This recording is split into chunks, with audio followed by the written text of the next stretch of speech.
kusoo dhawaada daawadayaal wararkii ugu dambeeyay dagaalka ay Puntland kula jirto kooxaha Daacish ee ku dhumaalaysta buuraleyda gobolka Bari sidoo kale waxaan arki doonaa Puntland oo bilowday raaf ka dhan ah dadka ajaanibta ah waan warbixinteenan ayaa ku eegi doonaa balse marka hore waa in soo dhaweynaynaa YouTube-keena haddii aad ku cusub tahay waxaan ka codsanaynaa subscribe dhahdo muuqaalka like noo saarto sidoo kalena gambaleelka furato si ay kuu soo gaaraan warbixinada maalinlaha ayaan halkan ku soo gudbino Fuad UK ayaa la jooga oo inta badan wararka ila falanqeeya Fuad waa ku soo dhaweynaya bal maxaa maanta Puntland iyo sidoo kale Soomaaliya ka cusub maxamuud waa dhawahay saaxiib waad mahadsan tahay dawadayaal aad baan idin salaamaya maxamuud Puntland warar badan baa ka cusub waxaan la soconay dagaalkii buuraha ee dawladda ciidanka ku jireen si lamid magaalooyinka waaweyn ee Puntland waxa ka socda raab sida ka dhawaajisay bal waxa isha noo maraysa qodobkii ugu horeeyay ka dhawaajisay Puntland oo ku dhawaaqday hawlgal ka dhan ajaanibta ku sugan deegaanada Puntland in la raafo la ururiyo Fuad waa mahadsan tahay wasaaradda Puntland horti waxay ku dhawaaqday in dadka ajaanibta ah ilgaara lagu hayo sidoo kale wasaaradda arrimaha gudaha bayaan ay soo saartay waxa ay ku sheegtay in dadka ajaanibta ah waxay u qabatay 2 maalmood muddo 2 maalmood ah inay isku soo diiwaan galiyaan oo ay kaarar aqoonsi ah oo ay Puntland ku joogaan ay sameystaan sidoo kale goobaha ay dadka ajaanibta ah ay joogaan hadii noqon leed waxbarashada iskuulada iyo sidoo kale goobaha caafimaadka oo dadka ajaanibta ah ay joogaan waxay Puntland ku dhawaaqday in muddo kooban oo 2 maalmood ah ay isku soo diiwaan galiyaan Puntland arintan waxay uga dan leedahay bay sheegtay inay uga dan leedahay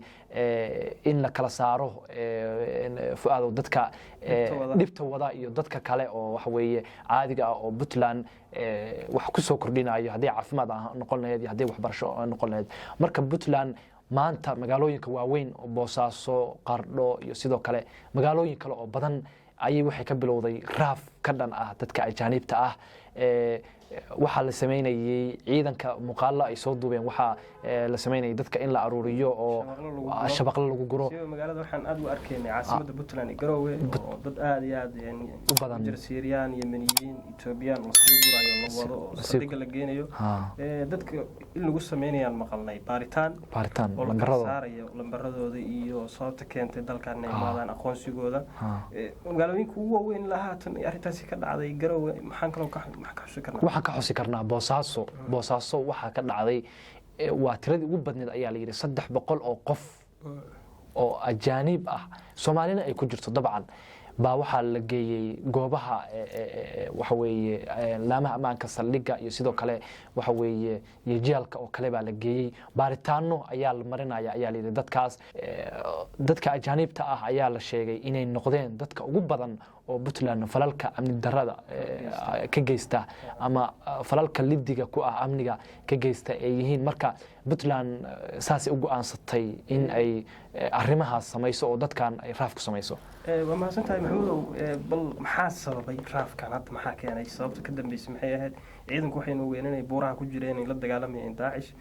raafkan bilowday magaalooyinka waaweyn sida Boosaaso Garowe magaalooyinka deegaanada Puntland maxaa sababay Fuad waa mahadsan tahay waxa sababay nin ajaanib ah oo wax weeye oo ka soo jeeda dalka Yemen siday laamaha amaanku sheegeen ayaa habeen saddexaad wuxuu sameeyay waxa lagu qabtay isagoo qarax ku aasaya bartamaha magaalada Boosaaso ciidanka ayaa toogtay ninkii waa la sii daba raacay niman la shaqeyn jiray oo ilaa 8 nin ah baa la helay isaga laftirkiisa guriga deganaa qarax baa laga helay marka arintaas ayaa sababtay in ciidanku waxa weeye ay dhanka buuraha kaliya maahan ee magaalooyinkana howlgallo waaweyn ay ka sameeyaan waxa la leeyahay dadka ku sugan magaalooyinka waaweyn oo ajaanibta waxa weeye aan dhahay Daacish ka tirsan aad bay u tira badan yihiin ayaa la leeyahay sidoo kale kama dhacayo magaalooyinka falal amni darro xitaa maanta waxa la soo bandhigayay ninka ay ciidanku toogteen gaari uu lahaa oo qaraxyo laga helay hal qarax ma ahan qaraxyo badan oo diyaarsan oo loogu talagalay magaalada Boosaaso in dhowr meelood laga rido waxa weeye oo magaalada amnigeeda lagu khalkhal galiyo si dagaalka buuraha ka socda quwadiisa loo jabiyo marka arintaas ayay Daacish wada marka ciidamada difaaca Puntland iyo dawladda Puntland oo arintaas ka duuleysa iyo in laamaha amaanka ay ka howlgalaan magaalada Boosaaso ayaa arintaas loo sameeyey baan oran karnaa. maxamuud waad mahadsantahay, waa sidaas aad sheegtay. sidoo kale waxaan maqalnay in dadka markii la raafo la geeyo goobaha baarista ee taliska ciidanka iyo saldhigyada baaritaan lagu sameeyo, qofka la aqoonsan yahay oo aqoonsigiisa u dhammaystiran yahay sharcigu ku joogo wadanka inuu la sii deynayo, kii laga shakiyana toos loo sii dhaadhicinayo. aad baad mahadsantahay, qodobka halkaasaan kaga nimaanaynaa maxamuud. si lamid ah haddaynu fiirino madaxweyne Siciid Cabdilaahi Deni, madaxweynaha dowladda Puntland, wuxuu ku sugan yahay magaalada Boosaaso isagoo halkaas ka wada dadaalkiisa dhanka dagaalka. dhaawacii imaaday in Boosaaso laga dhoofiyey, Boosaaso dhexdeeda lagu daweeyey, sidoo kale in ciidanka la gaarsiiyo taakuladooda. bal arrinkaasi maxaa warbixin keenaa? Faadow saaxiib waa mahadsan tahay. madaxweyne Deni bulshada reer Puntland iyo dadka Soomaaliyeed aad bay ugu ammaaneen dadaalka uu waxa weeye ku bixinayo ciidamada difaaca Puntland, iyadoo waajib ah haddana waxa weeye waxyaabo badan buu sameynaya in madaxweyne Deni uu waxa weeye magaalada Boosaaso u fariisto ciidankii, qofkii soo dhaawacma uu waxa weeye diyaarad ka saaro halkaas, kuwa buuraha jooga uu saadka u kala diro. wax aadka loogu ammaanay waxa weeye in askari walba oo soo dhaawaca dowladda Puntland oo dhan ba arrintan lagu ammaanay iyo xukuumadda tiisa baa loo muujiyay dagaalka. waxa la leeyahay madaxweyne Deni waxa uu sameeyay in diyaarad helicopter inkastoo ay dadka reer Puntland oo dhan iska kaashadeen iyo dowladduba, diyaaradaas ayaa wax loo dirayaa goobaha dagaalku ka socdo. marka laga soo qaado oo la keeno garoonka weyn ee Boosaaso, madaxweyne Deni wuu ku diyaarsan yahay. waxa uu sameynayay qof walba waxa weeye diyaaradda la saarayo oo dagaalka ku soo dhaawacma waa u tagayay, wuxuu muujinayay inuu la dareen yahay, dhiirigelin iyo garab istaag buu u muujinayay. marka arrintaas dadka aad soo jeedatay inuu heegan u yahay oo ay ka go'an tahay madaxweyne Deni iyo dowladda Puntlandba ayaa arrintaasi waxa la leeyahay bay caddeyn u tahay. waa mahadsantahay maxamuudow. bal qodobkii ugu dambeeyaan galeynaa, waxaad inooga warantaa dagaalkii ay Puntland kula jirtay kooxda Daacish ee ka socday buurleyda bari Calmiskaad iyo Calmadow.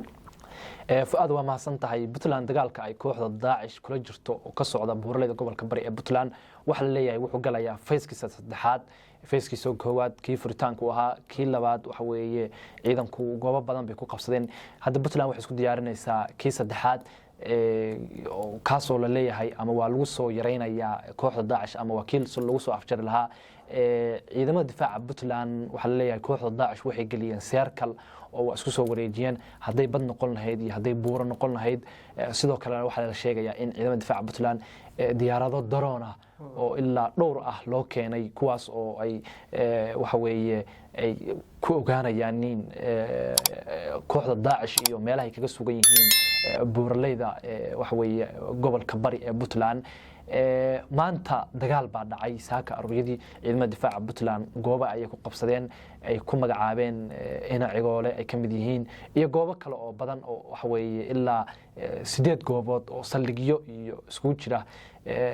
waxa weeye bay ciidamada difaaca Puntland kula wareegeen. marka dagaalka ay kooxda Daacish lagula jiro waxa la leeyahay wuxuu sii galayaa mar ka dambaysa waxa weeye uu sii adkaanaya oo ciidamada difaaca Puntland waxay u sii dhawaanayaan guntii kooxda Daacish inay soo gabagabeeyaan. maxamuud aad baad mahadsan tahay. daawadayaal intaas ayaan kusoo gabagabeynaynaa muuqaalkeennii koobnaa ee maantay. haddii aad halkaan soo gaartay channelka subscribe saar, sidoo kale sii share garee videoga, commentigana waa dhanka aragtidiina. tan intaan dib dambe u kulmi doono, sidaas iyo nabadgelyo.